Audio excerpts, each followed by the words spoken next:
Welcome back, Nuevo League, to round one of the Victory Road tournament, which is going to be the finals of the NBL. It's round one, like I said.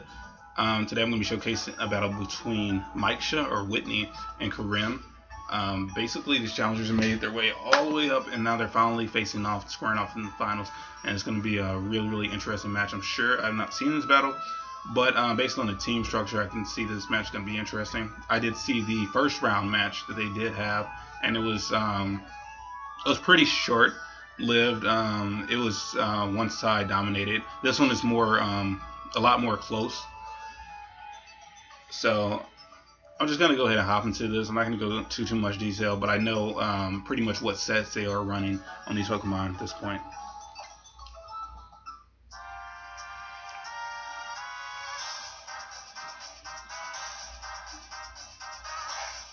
All right, so Mike's is gonna go ahead and go into his Swampert first turn. And Karim's going to go ahead and switch out to Rotom first turn. So already, Karim is going to go ahead and start off with a Will-O-Wisp, which is going to burn the Swampert, who is a physical attacker, I believe. Or a mix. He's a mixture of a few things, from what I can tell, based on the attacks that he did have. So already, Swampert's going to be crippled this first turn, unfortunately. And Karim's going to go ahead and switch into his Mandibuzz, which is going to take the Stealth Rock, not too well, but well enough that it's going to be able to use Defog next turn or something of that nature to get these rocks off the field. My Swamp's going to be switched out with Sylveon. Karim's going to go ahead and withdraw.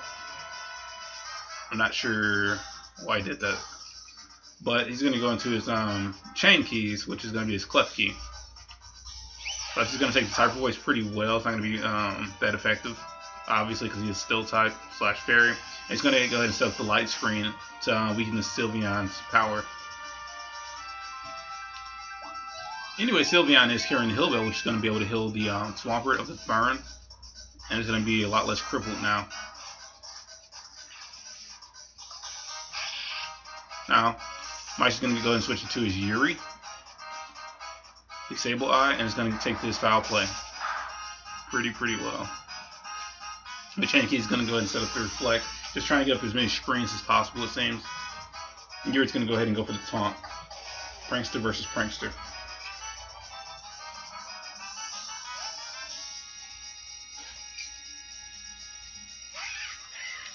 My Chain Key is going to switch back out and go into the Mandibuzz this turn, while Yuri's going to start using Nasty Plot to boost that special attack power.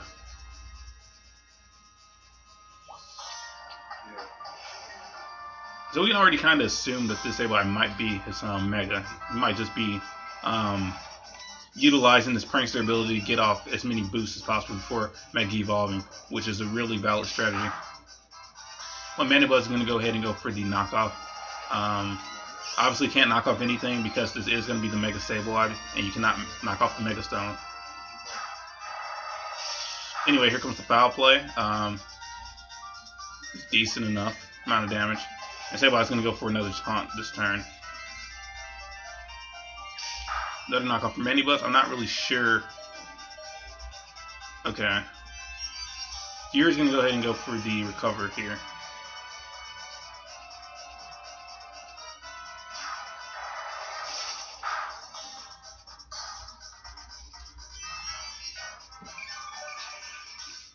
And we're just kind of just wait this turn out. I can tell. Wait this little exchange out until somebody falters.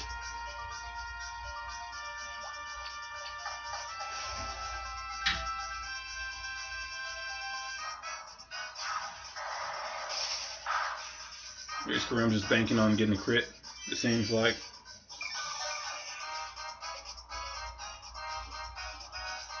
And also I can tell that he doesn't want to switch out anything to take possibly a Shadow Ball or a Duck Post straight to the face. Anyway, Mike's just going to go ahead and Mega Evolve, revealing the Mega Sableye, obviously. It is +6 at this point, which is really dangerous. With that boosted defense, it's not even going to do too much. So anyway, Sableye's going to go for Snarl of all things. It's really interesting. Going to lower that special attack. And obviously the Fog is going to be magic bounce, but it is going to clear the field regardless of the situation of everything. So another snarl from our Sableye here, and I love the animation there.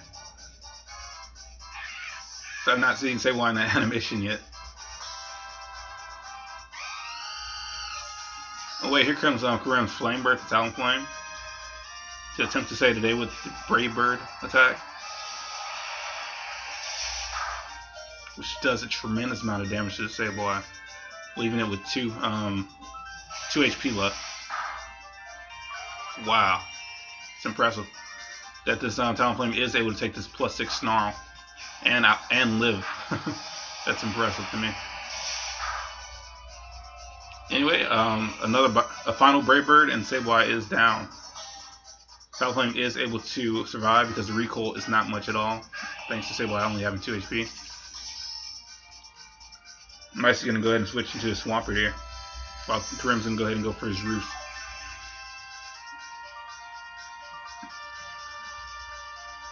Swamp's going to go ahead and set up the Stealth Rock again. Not 100% sure why I didn't just go for the kill here. But Stealth Rock is going to be somewhat important, I suppose, against things such as Pinsir later on. And that Rocky Helm plus recoil is going to really injure this Flame Bird. And eventually it's going to get taken out by this Ice Punch here.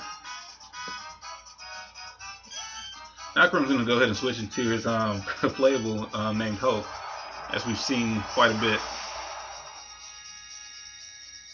And here comes the Calm Mind boosting that you're so accustomed to with these playable. So they may be going for the Calm Mind sweep here.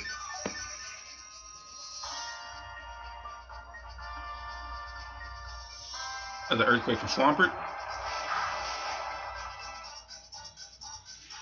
And a Moonlight from playable.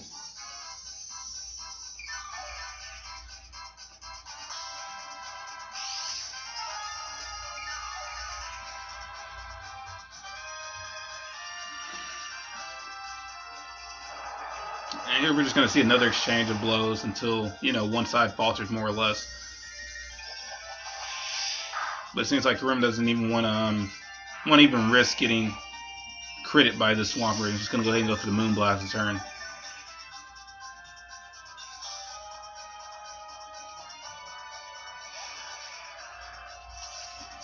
Now Mike's just going to bring in his Spoon Me Hard, which is going to be his Alakazam and go for Side Shock. Hitting right into that defense. Obviously predicting the damage. Karim's going to go ahead and go for the Moonlight. Try to get his health back. It's over half. Obviously Alakazam's going to have to try a different tactic if he's going to be able to, or try to kill this Playable. So this Alakazam is carrying the Thunder Wave of all things, which is one of Playable's major cripples, as it can't be hurt by burns or paralysis. Thunder Wave is a really good cripple.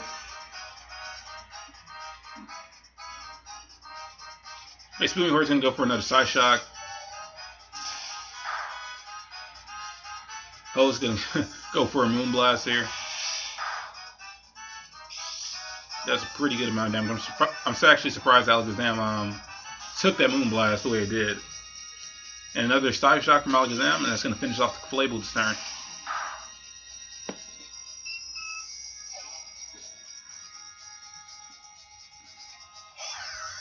A little over halfway through the match now. Let's see Rotom return to the field. Then Sylveon on Mikestah's side.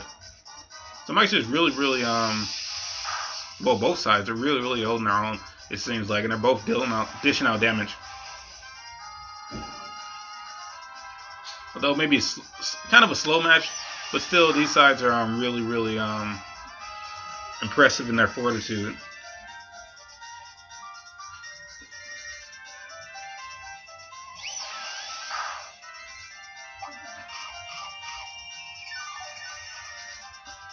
And Rotom is going to be carrying the Citrus Berry, so we know it's not like a Kesto, Resto set or anything of that nature. And its longevity is going to be limited.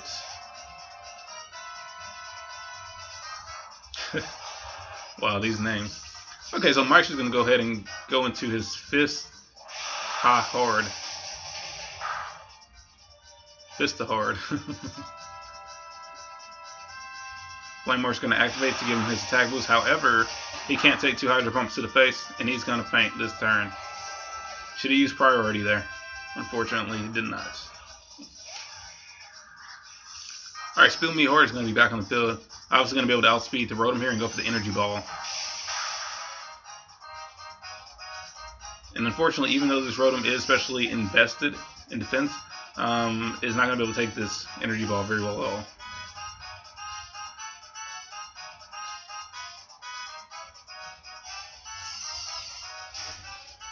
When we return to the field, it's going to be Chankey setting up the light screen. It's going to take this Side Shock pretty well.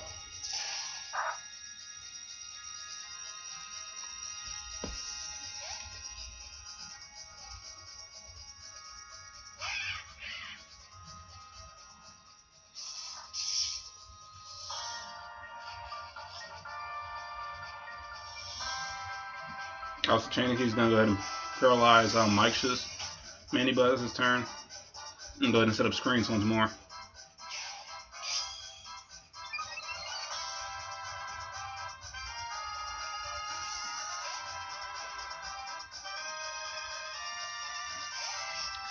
Now Karim is going to go into his signature Pokemon, which is going to be his Dick Pinch, the Pinsir. And we see him carrying this guy around like constantly. So we can go ahead and go for a Sword Dance, start boosting up that attack power. Obviously, he's not going to Mega Evolve because he does want to possibly get a Moxie Boost or something of that nature. Another Sword Dance.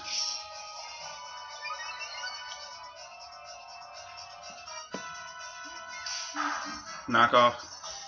Not going to do much to this guy. And then he's going to go ahead and Mega Evolve now at +4, which is extremely dangerous. Coming from Mega-Pinsir with priority quick attack. It's insane. Plus return. Just look at how much damage that does to that Manibuzz. He's probably fully defensively invested. So anyway, Manibuzz is going to carry Iron Defense of all things, which is really odd to me, and he's using the Quick Claw. But anyway, Karim's going to go ahead and finish it off this turn with the return.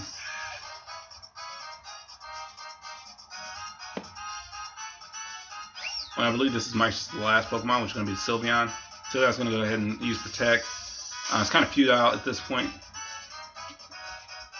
Spencer is going to be able to dominate this field, and Sylveon's just going to slowly die to this burn, regardless of the situation.